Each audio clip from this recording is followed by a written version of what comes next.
R15 এর একটু চুলকানি উঠেছে রেস করার। গাইস ভিউটা দেখো একবার, জাস্ট ভিউটা দেখো, অসাধারণ। চারিদিকে খালি সবুজ আর সবুজ। হেভি জায়গা গাইস, হেভি জায়গা।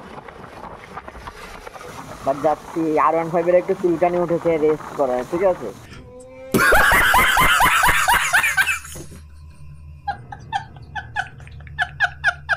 মানে দেখাতে চাইছে যে আমার ইঞ্জিনের কত পাওয়ার, ঠিক আছে। কিন্তু আমি ওর সাথে রেস করবো না, আমি আমার মতোই যাব। ये बड़ी अच्छी बात कही है। তো রাস্তাটা দেখেছো তো কতটা খারাপ। দেখো মাঝে মধ্যে ভালো রাস্তা, মাঝে মধ্যে খারাপ রাস্তা, হুটহাট করে গর্ত চলে আসে। দেখো ও, ই মা কিভাবে কাটাচ্ছে দেখো লরিটা, গাড় মেরেছে। कौन है ये लोग? कहां से आते हैं ये? গাইস তোমরা একবার ভিডিওটা কমেন্ট করে জানাও।